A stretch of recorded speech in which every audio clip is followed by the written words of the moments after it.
کون بندہ نکمے سوال پوچھتا ہے؟ جس کی اپنی نالج عقل کم ہوتی ہے. تو اس میں ایک جو کئی راز اس آیت میں مضر ہیں، اس میں سے ایک راز یہ بھی ہے کہ پہلے تو اپنی نالج کلیئر کریں. سوال ضرور پوچھیں، مگر سوال پوچھنے سے پہلے ایک دو بار سوچ لیں کہ جو سوال آپ پوچھنے والے ہیں کیا اس سے آپ کی معلومات میں اضافہ ہوگا، کیا اس سے باقی آڈینس کی معلومات میں اضافہ ہوگا، کیا وہ سوال آپ کو صحیح جانب لے کر جائے گا. یہاں جو قرآن میں اللہ تذکرہ فرما رہے ہیں نا، اگر اس ایک آیت کے پچھلی والی آیت آپ دیکھیں نا، یہ 101 آیت کے پیچھے 100 نمبر کی جو آیت ہے، اس میں اللہ جو ہے وہ خبیث اور طیب، یعنی بیسیکلی اللہ جو بیان یہاں فرما رہے ہیں وہ حلال حرام یا پاک، اور خبیث اور طیب ہوتا ہے ناپاک اور پاک.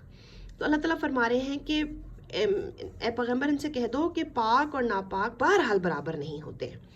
تو دنیا میں ایسی بہت ساری چیزیں ہمیں ملیں گی جو پاک ہوں گی، ناپاک ہوں گی. بہت ساری چیزوں پر قرآن یہاں پر تفسیر کی کتاب میں آگے لکھا ہے کہ بہت ساری چیزوں میں جب اللہ تعالیٰ حکم فرمانے لگتے ہیں تو بہت ساری چیزوں میں اللہ کا حکم بالکل واضح ہوتا ہے، چیزوں کو حرام کرا دیا جاتا ہے. بہت ساری چیزوں میں اللہ کا حکم بالکل واضح ہوتا ہے، چیزوں کو حلال کرا دیا جاتا ہے. لیکن بہت ساری چیزوں پر دین ہمارا خاموش ہوتا ہے، اور اس کی وجہ یہ ہوتی ہے کہ آپ کچھ چیزوں کو اللہ تعالیٰ نے وہ وقتی طور پر وہاں فیصلہ کرنے کے لیے چھوڑا ہوا ہے. تو وہاں ایسے موقعوں پر اگر آپ بے تحاشا سوال پوچھیں گے تو حکم اللہ کے لیے لگانا تو مشکل نہیں ہے، اللہ ایک لمحے میں حکم لگا دے گا. لیکن عوام الناس کے لیے، عام عوام کے لیے وہ بات بعد میں پریشانی کا سبب بن جائے گی. اس کی ایک بہت اچھی مثال، اور غلط سوال پوچھنے کی ایک اور اچھی مثال میں آپ کو دیتی ہوں. قرآن میں ہی 2 مثالیں ہمارے پاس ہیں. قرآن میں سورہ بقرہ میں جو ایک گائے کا قصہ اللہ تعالیٰ نے فرمایا کہ بنی اسرائیل کو کہہ دیا اچھا تمہارے گناہوں کی معافی کے لیے ایک گائے جو ہے وہ ذبح کر دو اور کفارہ کر دو. اب وہ چونکہ وہ ہیلے بہانے کر رہے تھے، وہ کلیئر نہیں تھے، وہ اٹھنا نہیں چاہ رہے تھے، وہ یہ قربانی کرنا نہیں چاہ رہے تھے، تو انہوں نے سوال پہ سوال پوری سورہ بقرہ میں یہ قصہ ہے، جس میں پھر وہ اپنے اس وقت کے پاس آتے ہیں، اس وقت کے نبی حضرت موسیٰ کے پاس آتے ہیں، انہوں نے کہتے ہیں چلو پھر اللہ سے یہ پوچھو اس کا رنگ کیا ہو، چلو پھر اللہ سے یہ پوچھو اس کی عمر کیا ہو، چلو پھر اللہ سے یہ پوچھو اس کا سائز کیا ہو، چلو پھر اللہ سے یہ پوچھو اس کی صحت کیا ہو، چلو پھر اللہ سے یہ پوچھو اس کے کیریکٹرسٹکس کیا ہوں.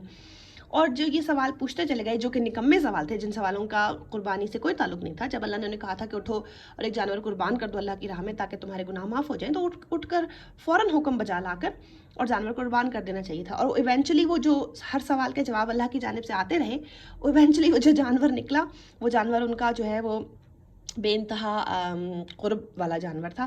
اس کہانی کے بیک پر بھی بہت لمبی کہانی ہے کہ بیسیکلی اللہ تعالیٰ نے یہ حکم کیوں دیا تھا، کیونکہ وہ اس گناہ یہ تھا کہ وہ بچڑے کی عبادت میں لگ گئے تھے، اور بچڑے کی محبت دل سے نکالنے کے لیے جو ہے وہ اللہ نے ان کو حکم دیا کہ جانور قربان کرو. سو یہ بھی وہی مثال ہے کہ اتنے بے تحاشا فضول سوال پوچھ کر کام کو جو ہے وہ مشکل بنا رہی ہے. پھر ایک اور مثال قرآن میں جو ہے وہ ہمارے پاس سورہ کہف میں ہے. جب ہم سورہ کہف پڑھتے ہیں تو اللہ تعالیٰ نے خود ہی بیان کر دیا کہ جب سورہ کہف لوگ پڑھیں گے اور اصحاب کہف کا واقعہ پڑھیں گے تو دنیا اس بات میں جو ہے وہ ریسرچ کرنے لگ جائے گی کہ وہ کتنے لوگ تھے، ان کی کیا عمریں تھیں، وہ کون سا علاقہ تھا، وہ کون سا غار تھا، ان کا کتا کس رنگ کا تھا، وہ وہاں کتنا عرصہ سوئے، کتنے سال سوئے، کتنے دن سوئے، کس طرح سوتے تھے.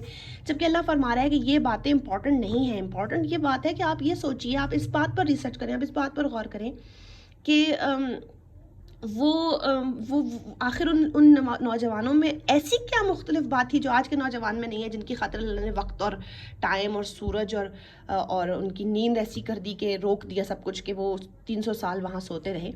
آخر ایسا کیا تھا، ان کی پرزیورنس کیا تھی، ان کی ڈٹرمنیشن کیا تھی، ان کے فیتھ کا لیول کیا تھا، ان کے ایمان کی طاقت کیا تھی. اور یہ سوچیں، اس بات پر غور کریں کہ ان لوگوں کے لیے اللہ تعالیٰ نے اپنے فزکس کے رول اور اپنے دنیا کے قانون کیوں بدلے. لوگ جو ہیں وہ غلط طرف سوالوں میں اور غلط باتوں میں لگ جائیں گے. سو اس سے کئی معنی نکلتے ہیں. غلط سوال پوچھنے والے کی بیوقوفی پر بھی اللہ تعالیٰ نے یہاں تھوڑا سا سرزنش کیا، غصہ کیا ہے.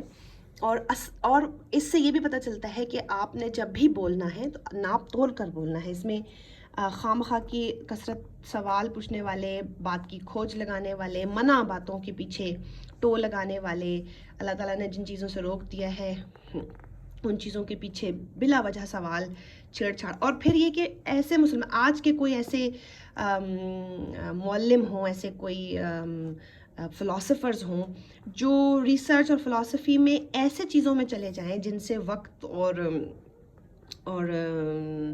لوگوں کی انرجیز، لوگوں کی ریسرچ، لوگوں کی ایفرٹ سب ضائع ہونے لگیں، اس سے بھی منع کیا گیا ہے. یہ اور وہ سارا گناہ پھر اس شخص کے بدلے کہ جس سے پوری کی پوری قوم جو ہے وہ بری طرف دوسری طرف نکل جائے.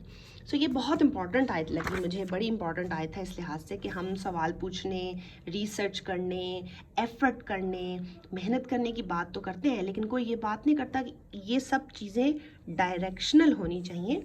اور ایفرٹ کرنے، سوال کرنے سے پہلے آپ کو پتہ ہونا چاہیے کہ جو میں ایفرٹ کر رہا ہوں، جو سوال کر رہا ہوں، کیا وہ مجھے صحیح طرف لے کر جا رہا ہے یا وہ مجھے اصلی راستے سے بھٹکا کر کہیں اور لے کر جا رہا ہے. اٹس اے ویری امپورٹنٹ آیت ایکچولی.